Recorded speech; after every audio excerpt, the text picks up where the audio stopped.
होली के दुखवा कैसे बताई, देहिया में होता बटवाराजी, बहरी जाई कि भीतरी लुकाई, केनियो न होता गुजाराजी।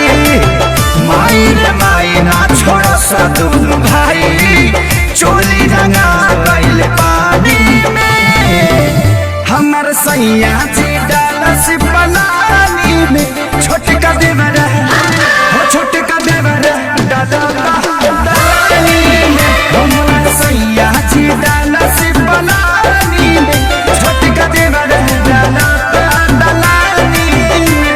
साहिजा गए साथी साहिजा, होली भटवरे पराहिजा।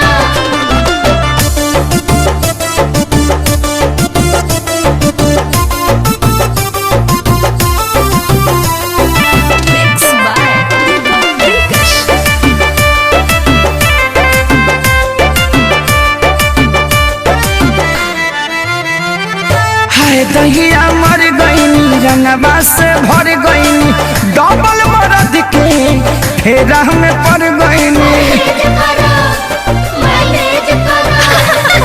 हाय दहिया मर गईनी रंगवा से भर गईनी, डबल मरद के फेरा में पड़ गईनी।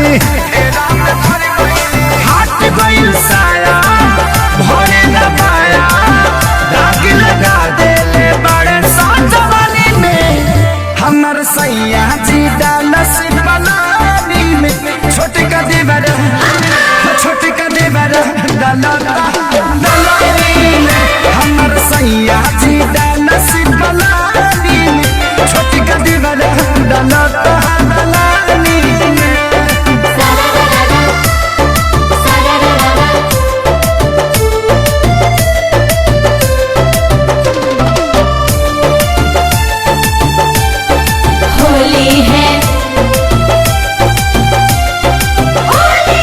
एगो डाले आगे हाँ एगो डाले पाछे, कौनो जगह ही हमर खाली न बाचे। एगो डाले आगे एगो डाले पाछे, कौनो जगह ही हमर खाली न बाचे। माने न पवन कहीं न जावन, खेसरिया के चलते बानी हानि में, हमर सैया जी डालस पलानी में, छोटका देवर हो छोटका देवर डालेला बखानी में, हमर सैया जी डालस पलानी में, छोटका देवर डालानी में। छोड़ दर ससुरावा नहीं हरवे ठीक बा।